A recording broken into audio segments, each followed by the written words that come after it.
Welcome to the Financial Planners South Africa podcast, a show dedicated to driving the positive evolution of financial advice, specifically in South Africa. To join a global community of financial advisors, sharing and learning with one another to drive the positive evolution of financial advice, head to xyadvisor.com.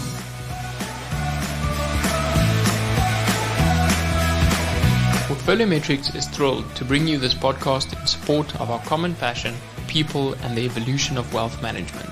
Our global business links precision investment management to expert financial advice through partnerships and technology. Portfolio Metrics is an authorized financial services provider. AssetMap is a proud sponsor of this podcast. Are you looking for the next big thing in advisor technology? AssetMap is used by thousands of financial advisors to help create more meaningful conversations with clients. See for yourself how AssetMap is leading the next phase of financial advice delivery. Learn more at asset-map.com/Louis for a special listeners discount. This episode is proudly brought to you by Alan Gray. They say it's important to live for today. Although that might be true, we can't forget to plan for tomorrow. There's a lot of it left, after all. Alan Gray is an authorized financial services provider. Visit www.alangray.co.za to learn how we build long-term wealth for clients.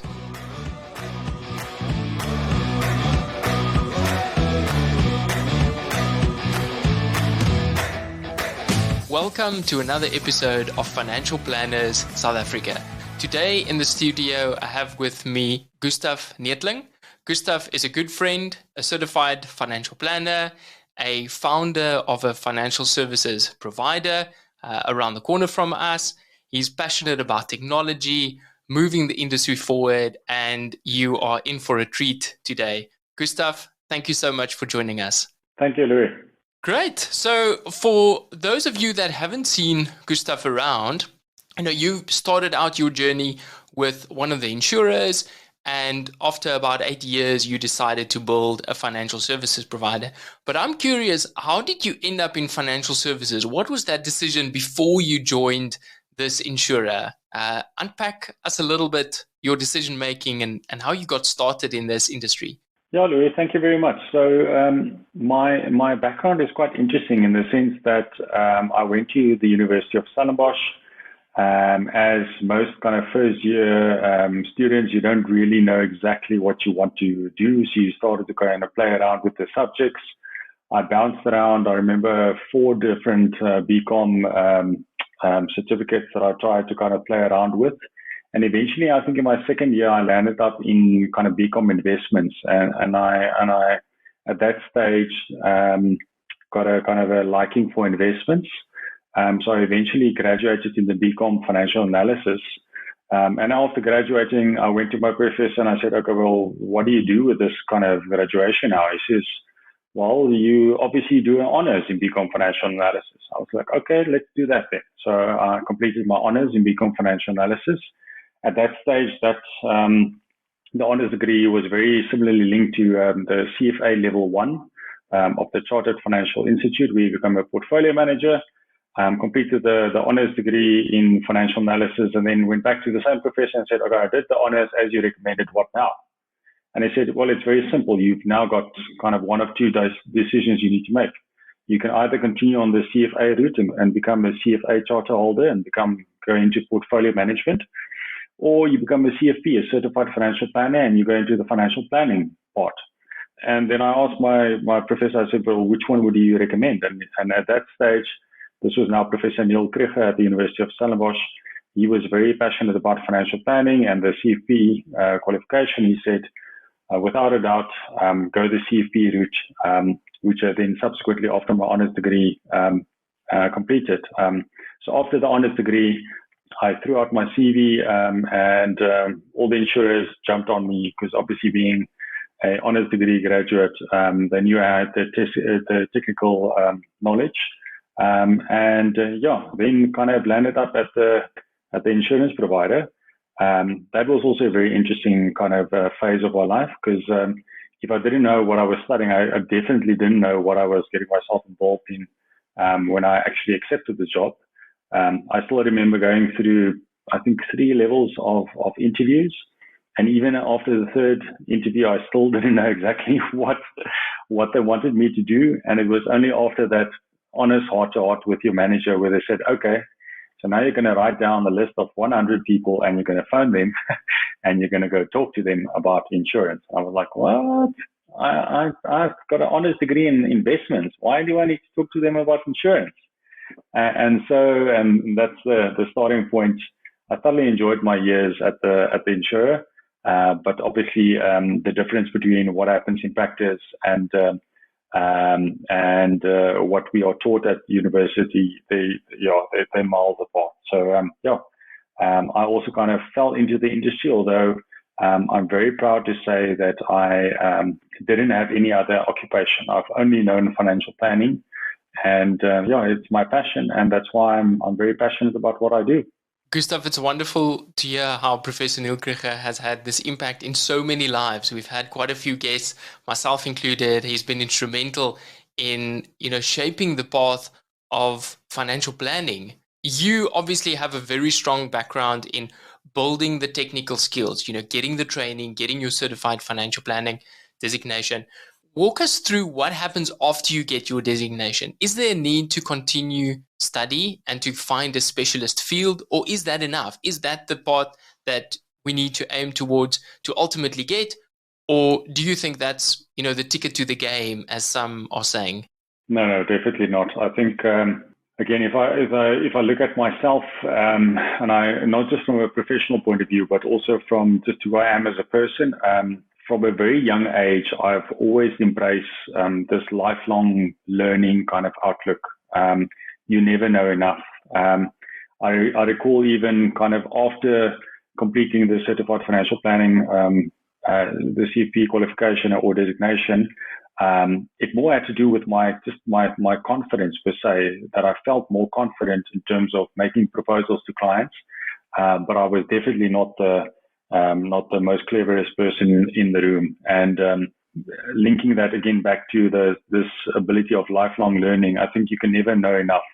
And that's why it's very important to constantly have this beginner's mindset, what they refer to. So as soon as you feel that you're the expert, that's a very dangerous position to be in.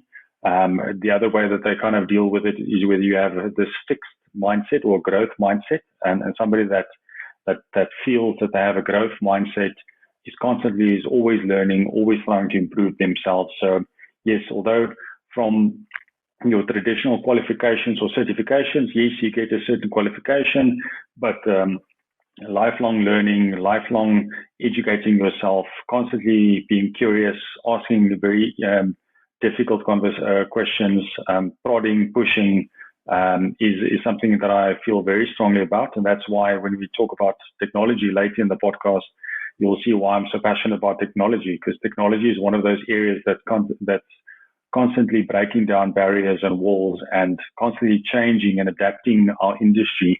And you need to be able to adapt and change with it, and not be fixed and rigid. So as soon as you're in a position that you think you know it all and nothing is going to change, that's a very, very dangerous space to be in. To answer the question, no, very much. It's a continuous learning, continually sharpening your skills. I think the FSCA is also trying that with regards to the CPD hours, continuous professional development. It just needs to be part of your DNA. It's as simple as that. Yeah, this concept of a growth mindset in the work of Carol Dweck, I think is critical for someone starting a business. And this year, Financial Emporium turns 10 years old. So that means that you've run your own FSP for almost a decade, being the founder and one of the first shareholders in that business. How difficult was it to take that leap from, I have a comfortable job that I've been doing for 8 years, and now I'm going to go out and do my own thing? Tell us about that time, and what did you put in place before you took the leap of faith, so to speak? Yeah, it was also a very stressful period, but also very invigorating at the same time. So I was not one of those people that made a rash decision very early on. This was also something else that I can tip my hat off to Professor Krieger. When I told him which insurance company I was going to join, he said, fantastic, it's a great decision, but just remember one thing, don't stay longer than 2 years. That was his final parting words. And I ended up staying 7 years. But during that 7-year period, I obviously learned a lot. And kind of somewhere between year 2 and 4, I started kind of researching the ability to move into the independent space. At that stage, and as most people would know, in the insurance kind of industry, you're either tied or what they call multi-tied, or it's a restricted kind of advice environment in which you operate, where there's a very firm kind of guideline and you have to stick within the guidelines. And my clients were pushing for kind of independent, kind of just give me the best, not the most appropriate advice, the best advice. Get me the best possible offer, not the most appropriate one based on my limited mandate. So I did a lot of research in terms of setting up the business beforehand. That's also one of the reasons why I stayed 7 years instead of the 4 years. It was a very long, lengthy process for me to find the right people to join the business with me. So that was a very lengthy kind of process. Very early on in the process, I realized that I didn't want to be a one-man band. So I was dependent on getting other people on board and building the dream team out. So finding the right kind of people was a tough task. But yeah, with regards to the structuring and the setup, it's fun. It's a hell of a learning curve. As I said, when you're in a big corporate machine where everything is taken care of, the next day you in charge of buying paper, cleaning the kitchen, and giving financial advice all wrapped into one. So it's a steep learning curve, but it's something I won't. I'm glad I went through that. I think it makes me a better, more well-rounded person. And the knowledge and skills that I learned from that initial time frame, I still apply to this day. That's why, as of today, I'm involved in 5 different businesses, and that number will probably increase going forward. Because once you know how to build one business, you know you've got the template, you've got the blueprint. So now I'm just replicating that with different kind of angles that I'm approaching kind of the investment, the business structures or the outcomes that I'm trying to achieve within those businesses. So yeah, it was a fun time. I'm glad the heavy lifting is done. Obviously, with any businesses, there's constantly changes and you have to adapt. But as the business grows and becomes more stable and mature, the challenges are slightly different. You're less worried about cash flow, more worried about HR, as an example. So yeah, it was a good time, and I'm very happy and very proud of the team that we are celebrating our 10-year very shortly. That is a wonderful milestone, and I'd like to unpack a little bit that first stretch where some people are saying it's best to get outside shareholders to help you with capital or get a loan for the early years, where other advisors are just purely bootstrapping it. You know, they're making sure that they have enough clients, they're generating an income. Where do you sit on that spectrum? And in hindsight, would you have done anything differently starting out Financial Emporium? Yeah, so kind of the two questions. So maybe just giving you some insight. We went the bootstrap kind of route. So I supplied some starting capital, and it was a matter of just winging it. A big focus then, obviously, if you bootstrap it, you're constantly very, very focused on kind of cash flow, because money needs to come in because you've got a lot of expenses, a lot of overheads. I mean, that in your previous environment, you didn't have to cover, but now you have to cover. So the pro of bootstrapping it, you're very cost sensitive. The big negative is you don't have capital to set up the business exactly the way that you want. And now, with the knowledge that I now have, if I had to set up a new FSP, I would go getting external capital and getting everything in place from the word go. I think you're going to have a much more sustainable, less stressful, more efficient business in place versus the kind of bootstrapping it. And it's like building a puzzle, but you have to build as you kind of grow. So I once kind of you get the analogy where you're driving a car on the N1 at 120 kilometers an hour, but now you need somebody to work on the engine. It's that kind of analogy, and specifically that we're seeing with regards to financial planners and embracing technology as an example in the business. They're so fixated on the revenue and getting the financial plans or the reviewing of the client's kind of portfolios out that they don't have sufficient time to get the foundation correctly sorted. So yeah, it's a difficult decision. But again, if you have the means, maybe get some outside capital, get a very good business plan in place, get the structures, the systems, everything in place, and then just throw kind of your blood, sweat, and tears towards the business. That's what in an ideal world, I think we would have grown faster if we had that. We didn't have that. We didn't have that benefit, so we had to kind of bootstrap, and then it's a bit of a spook and pluck exercise. So as the business grows, you're constantly having to adjust and adapt, and it's just a bit more work. Where I think you can be box a bit more clever if you have a bit more cash in the bank.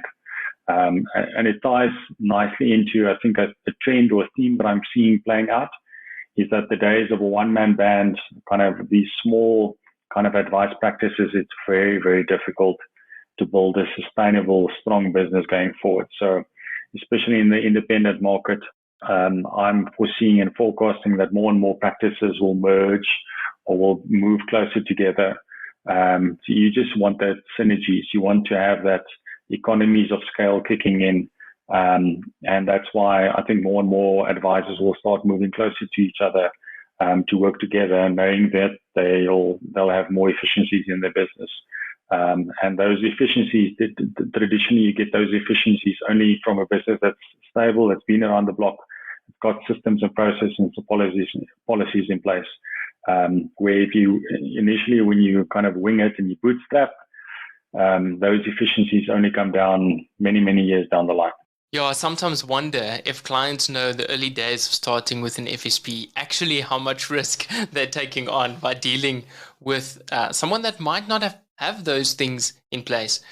Gustav, the sense I get is that you're an entrepreneur first and then a financial planner. Even though those two are linked quite closely, you think as a business owner and you think in the way of building a business. What's the 20, 30-year vision of Financial Emporium, or at least Gustav's version of that? Yeah, so again, it ties right back the golden thread when I did my research when I was still in the tied insurance distribution model. When I asked my clients, how can I add more value to them? Why do they choose me? Why me? There's a million options out there.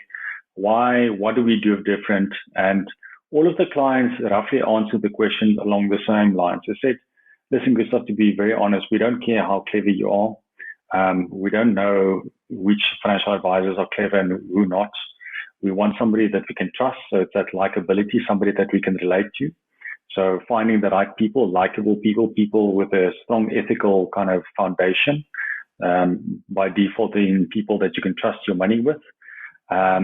And the most important thing is that they wanted clients, or they wanted their advisor to be able to give holistic, so independent advice, but very importantly across all the spheres of financial planning, so the product sets.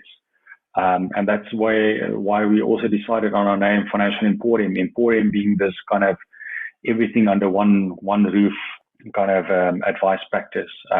So in our business, we look at all the traditional kind of 4 big product sets, so investments, long-term insurance, short-term insurance, medical aid, and then the overarching kind of holistic financial planning. So the financial planning part, the tax planning, estate planning, all of the more kind of advice, less product-centered kind of approaches.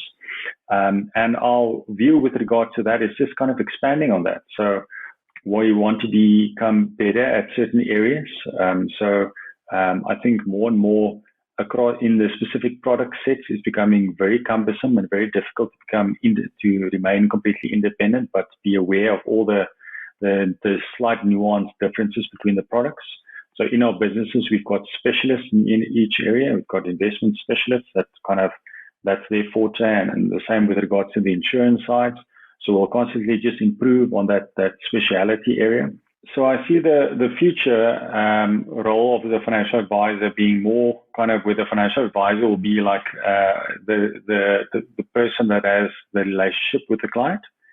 But then, so if the client phones, he would phone his financial advisor, but that financial advisor, depending on the client's need or requirement at that stage, will then plug him into one of the specialist kind of roles. So whether it's somebody that specializes more on the product side or somebody that specializes more on the advice side. And that's how I see the final kind of model for financial planning rolling out. And as I said, our vision for Financial Emporium is to attract the better or the right people and to fill in the gaps where we have either on the product or the advice side and to get those specialists kind of plugged in. Yeah, so that's kind of our vision. It's very much focused on the people side of the business. The people and technology are the two big levers that I can pull. So technology is just making sure that we improve efficiencies across every little angle. So something that we constantly have as a feedback within the business is I'm constantly asking my people, where are the bottlenecks? Where's the struggles? Where is the hurdles? How can I help them achieve a higher productivity level? Where's the 1% improvements that I can help them achieve? And the other lever is just attracting the right talent, and obviously maintaining and keeping the talent that's already on board. So yeah, that's our kind of a 10-year vision. Brilliant.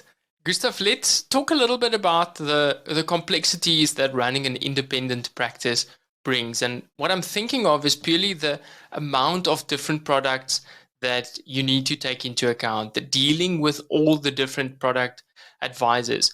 Do you find it onerous in running your business through all these multiple channels that you essentially have to customize dealing with each of these channels? Or have you figured out a way to reduce those bottlenecks, as you're saying? Yeah, no, it's a big challenge. Inevitably what happens is there's some kind of biases that creeps in. So if you ask most product providers, they always have the saying, ease of doing business as an example. So one way to attract business from a financial advisor is to make it easy for the product providers to deal with them. And these that get it right by default, whether it's the best suited product for the client, will attract the business along the way. I think also something that I must just mention that when we started Financial Emporium, we initially had the kind of our focus was very much along the product line. So we had myself looking at the investments. At that stage, our CRM system that we used was called Spotlight. At a later stage, a colleague of mine came in that looked more on the risk side. At that stage, he was using Atwork.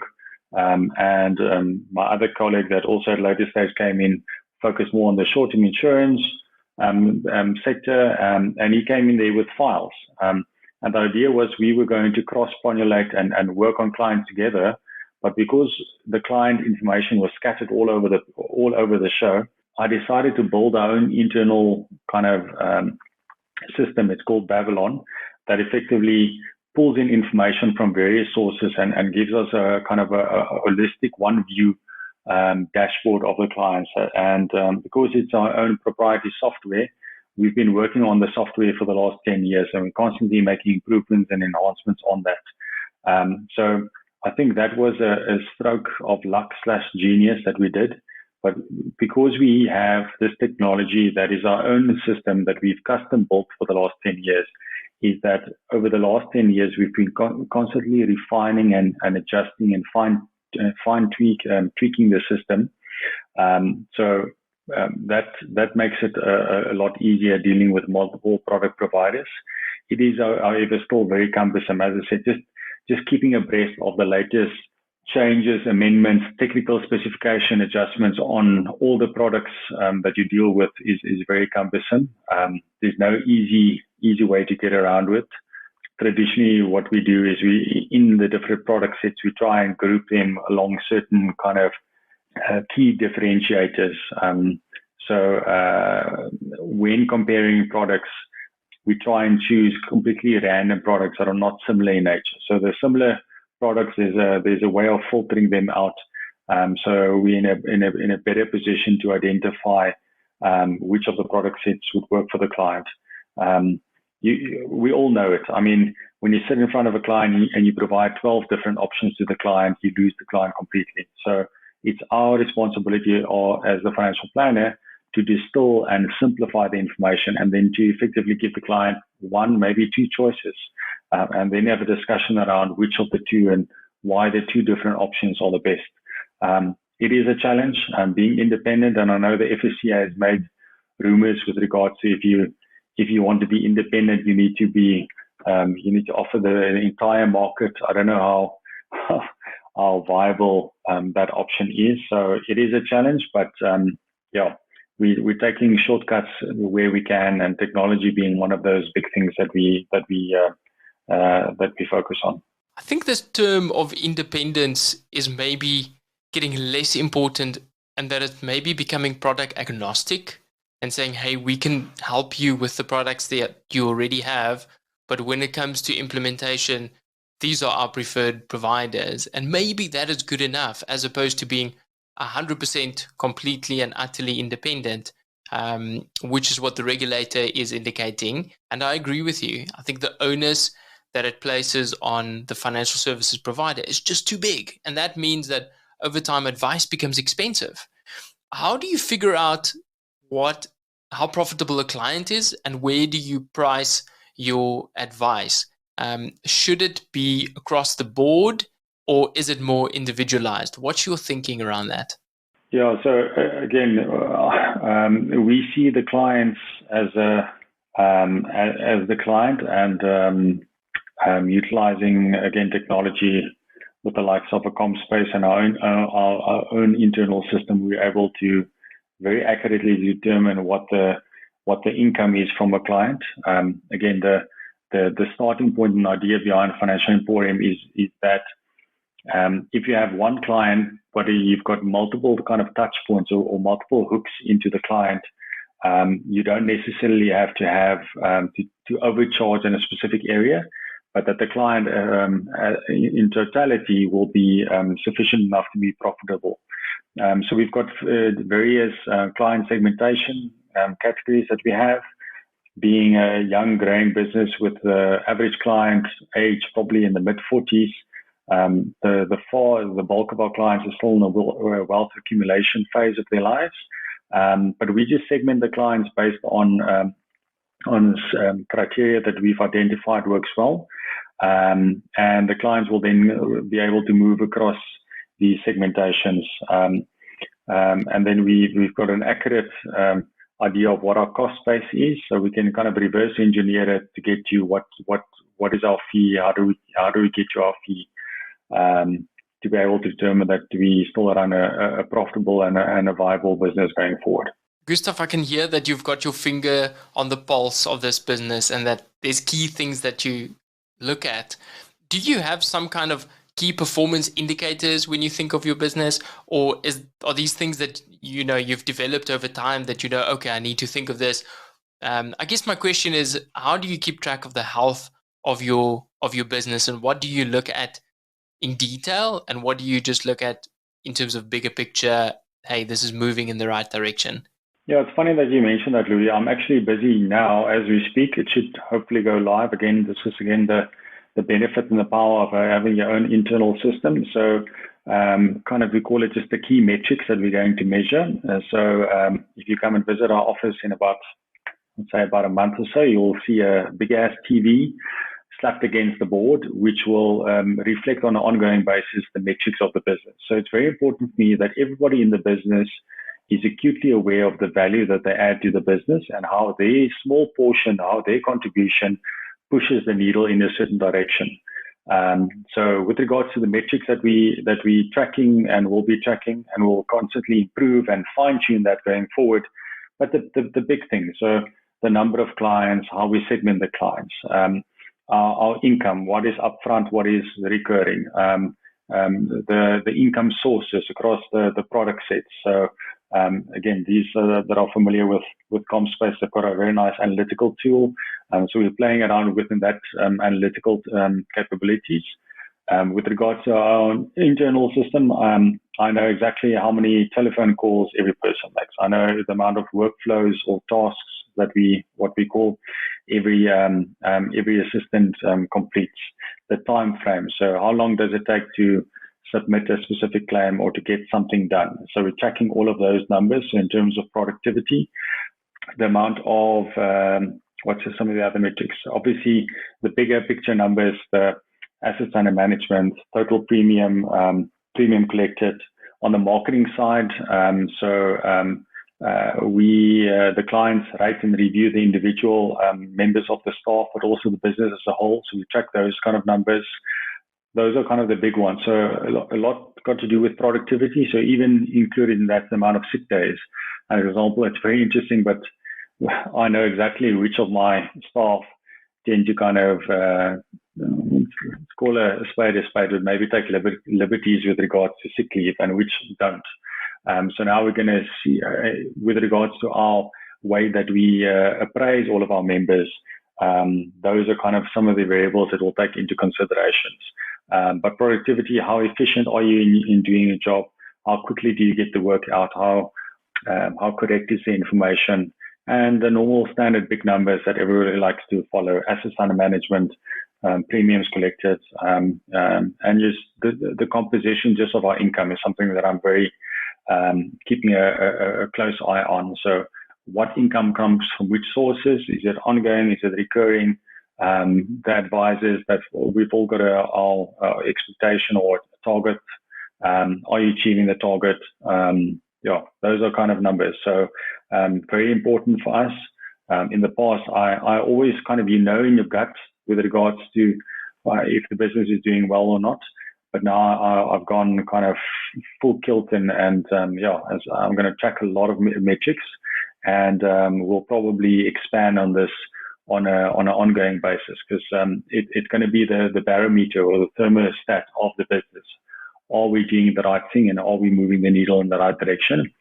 And very importantly also for me is that at the moment we've got the advisors that deal with the clients, but it's more the admin and support staff that actually do a lot of the work.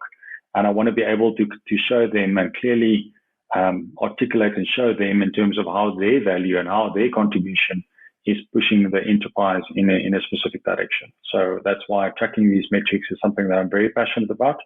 And my deadline is end of Q1, so I still got till the end of March to get the project up and running. Brilliant. I know how much work and effort goes into tracking and updating something like that.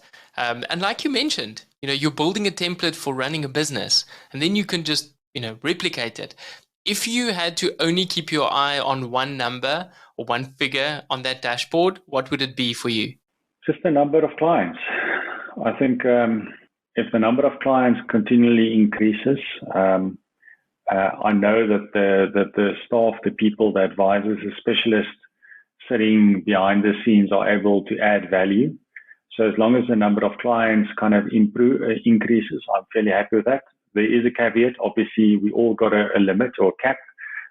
So coupled with that, the number of the size of the team as well. So you can't have the number of the clients just kind of increasing and have your staff kind of pushed to the limit. But that's it. It's like that's the one number, because if that client brings whatever way, shape or form we add value to that client, that is by default going to be a profitable relationship for us and for the client. So as long as we know that the client base is improving, that's exactly what I want. I sometimes wake up with a cold sweat in the middle of the night thinking, gosh, shouldn't I just have 20 clients and only do investments? That would be such an easy business. And yes, it would.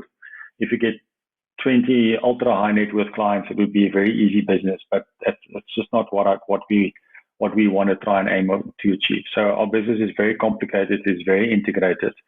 But I think we've got a firm grip on what we do and how we do it. So it's a complex business, but I think it's going to be a very valuable business 10 years down the line. So that's why, as I said, the number of clients would be my number one. The other reason why number of clients is important is that we all know that your clients is your best marketing tool out there. So if a client feels confident enough to recommend you to somebody close to him, you know you're doing the right job. So by default, that would mean that you retain your existing clients, and you attract more new clients from your existing client base. So just the number of clients I would be happy with. That makes so much sense, Gustav, in terms of building your business, and kind of that would be your top line number, growing the amount of clients. You mentioned that you survey your clients and how happy they are with individual interactions. Would that be something like a net promoter score? And how did you create that? How did you come up with that solution to track that part? So we're still kind of winging it and finding our feet with regards to that. So it's more clients don't always provide feedback on the first kind of or out of their own accord. Let's put it that way. So there's a lot of nudging from our side to ask for honest feedback. I think the tighter and the more regular the feedback loop is, the better you are, because it points out, it shows the blind spots in your business. So yeah, we still also kind of fine tuning our process with regards to how often, how regular, and the format that we get.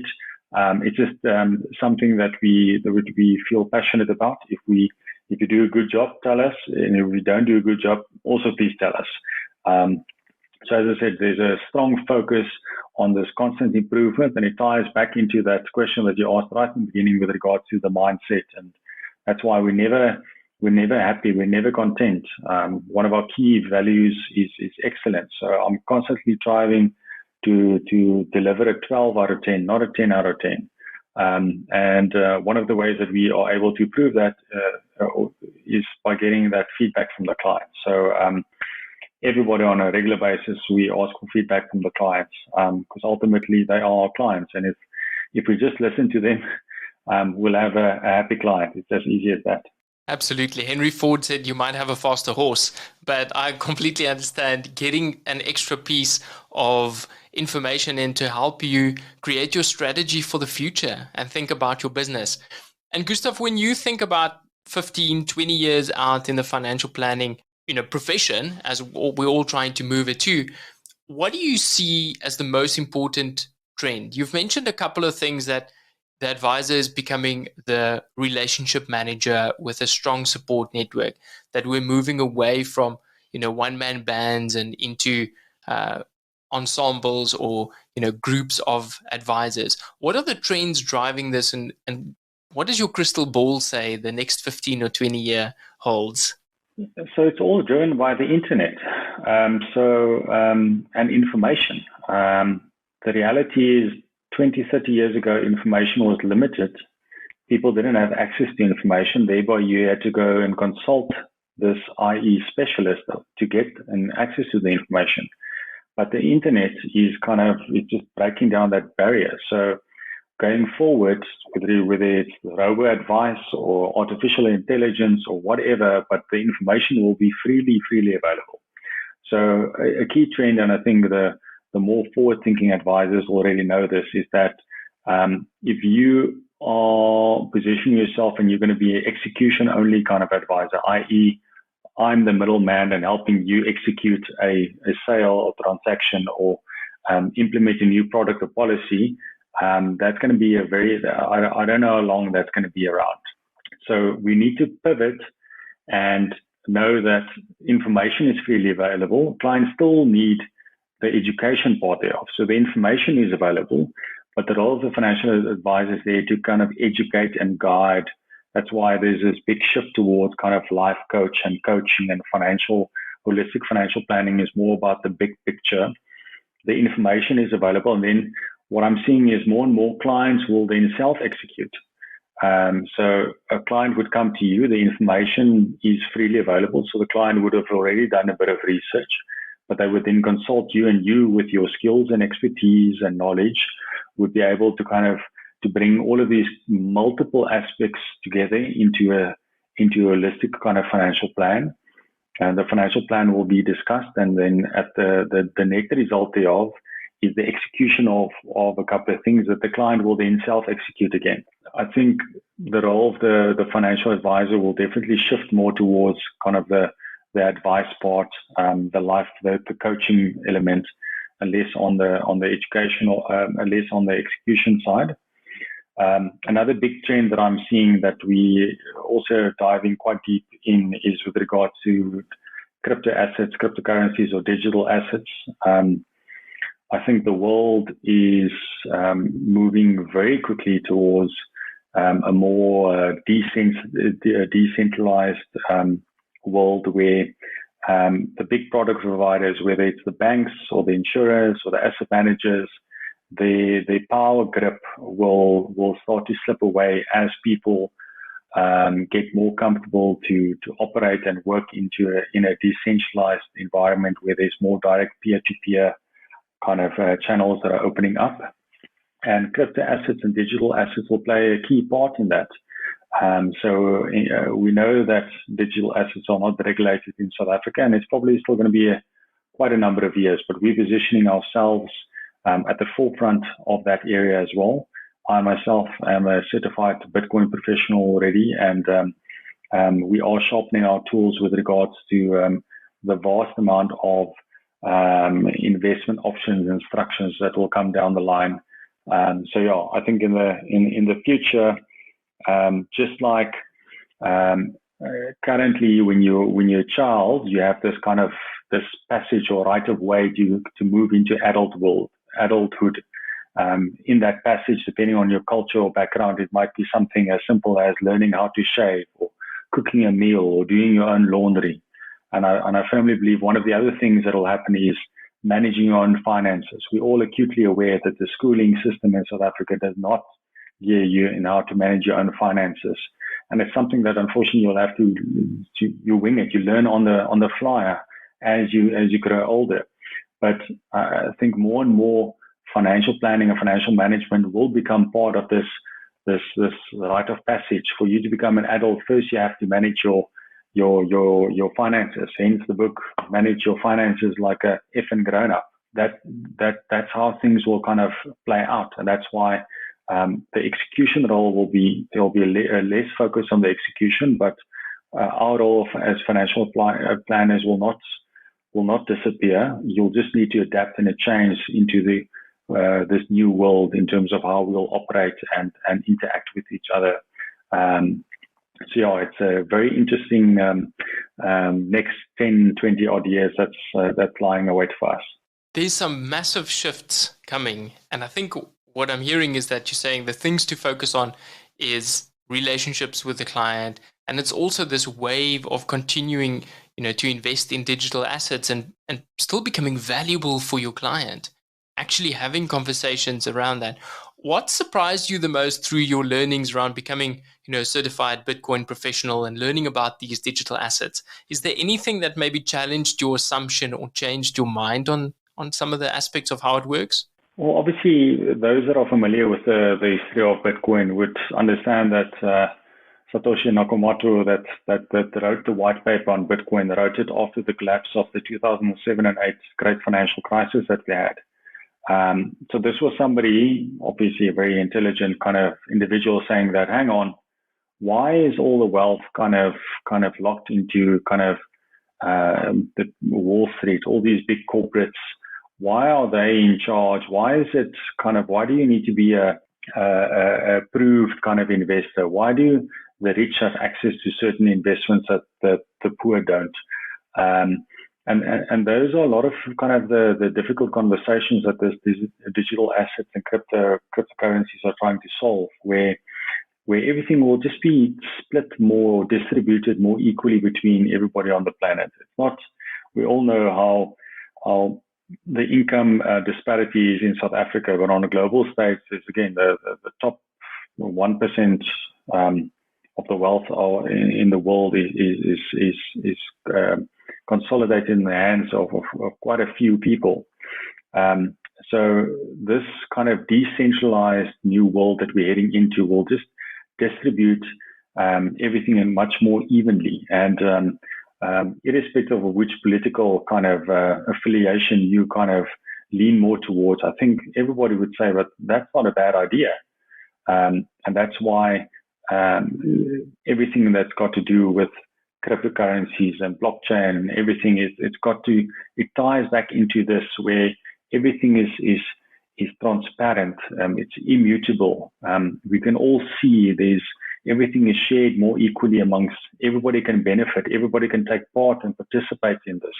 As I said, one of my initial kind of issues that I had with my first employer was this limited mandate that I had. So I wanted to give advice on multiple products, but I was limited. So we all yearn for that freedom. And I think digital assets and cryptocurrencies provides that freedom and flexibility. And I think that's why I'm very passionate about that. I think it's going to, in the next 5 to 10 years, as adoption starts picking up, we'll all just kind of engage with it on a more regular basis. And ultimately, we'll all benefit from it. Gustav, what I'm not hearing is super returns, NFTs going viral, bringing you in, millions of dollars. I'm hearing democratization and access to financial products in structures that people previously didn't have access to. Do you think the investor's expectation is aligned with that? And do you see that through the conversations you're having with clients? Obviously at the moment it's still very volatile. So a lot of people get lured into the market based on very high kind of return expectations. Sometimes it's very easy to achieve those higher return expectations, but as we all know, there's a lot of risks involved as well. On a fairly regular basis, there's hacks, there's risks, there's code that goes bang. There's a lot of things that can go kind of pear-shaped, and it usually ends in tears. So I tend never to lead with that kind of benefit, because ultimately that's a benefit that the reason why a lot of these returns are so high is it's kind of to lure money into a specific protocol. And we all know it's not sustainable. So over time, those returns will start to calm down. A key trend that we've been tracking this entire year is how the technology stocks and crypto assets are moving in sync, and how correlated they are to each other. So all that I see is that crypto assets, we have assets and equity, bonds, property, and cash. I just see cryptocurrency or digital assets being a fifth kind of asset class that will be added into a more holistic portfolio. And it's got more to do with regards to diversification and getting something completely different. The return expectation, that's just something that the client the advisor needs to manage with the client. And it's exactly the same whether you go into equity fund or balance fund or into money market. We tend not to lead with that. But at the moment, we do see abnormally high figures that are able to be generated on specific protocols. But you just need to educate yourself and be aware of all the risks that are involved as well. I completely agree with that, and I think it goes back to this theme that has been playing out over your career of spending time upskilling yourself and only then taking action. And maybe it gets to a point where we all say, hey, we got it wrong, but if you get it right, I think you will be far ahead of the curve in terms of helping clients with this. And it's trying to project what the demands are going to be from our client base, and it can never be a bad thing just exploring this. What else do you think advisors should be spending their time on to make sure that they're still relevant and valuable 15 or 20 years from now? So it would be just kind of practice management. It's doing the same thing, but more efficient, better, quicker, faster, cheaper. And again, that's where technology is a big enabler, a big lever that you can pull to help you with regards to that. So there is a million things that go into running into a business. And again, if you have this growth mindset, if you have a high expectation of yourself in terms of what you want to achieve, you'll focus on every single element. And as I mentioned earlier, we try and achieve just a 1% improvement across all the multiple facets. Just practice management. Never get stuck in a rut. Never be and never be too old or too clever to grow and change and adapt. That's unfortunately a big thing that I still see with some of my older colleagues, that they feel very secure, very safe in what they've accumulated and what they've built up over the last 20, 30, 40 years. And now there's a big hesitance in terms of changing. Why do I need to change? It's been working for the last 40 years. It'll work for the next 40 years. That mindset is a very dangerous space to be in. So constantly asking difficult questions, constantly pushing back, constantly evolving, constantly adapting. So just becoming comfortable with change, I think, it's something that's very uncomfortable. I recently just moved house, and I can tell you it's a very painful process. But I've been in the new house now 2-3 days, and I'm already kind of accustomed to the new house as well. So I think just part of my DNA is getting comfortable with being uncomfortable. That kind of outlook. And I think, as I said, with the financial planning, there's a lot of moving elements. There's a lot of moving parts in the business, and I think it's important for you to be comfortable with being uncomfortable. There's going to be constant pushback from the regulators, from the product providers. And you need to be able to adapt and change on an ongoing basis. So you need to be nimble, you need to be light, you need to be able to move quickly. Gustav, and with that pearl of wisdom, I thank you for joining me today. You know, the show is all about the future evolution of advice, and you are definitely living it out through building your business, through working on your skills. And it is a pleasure to have you here today. I wish you all the best and all the success with it. May it last for a very long time. Thank you. Yeah, thank you, Louis, very much for the opportunity. I'm very passionate about the industry. I'm very passionate about, or optimistic at least, about the future. I think us and South Africa in general, we've got a very bright future ahead of us. So I'm keen to take part and see how the landscape changes and develops over time. And thank you also for your part.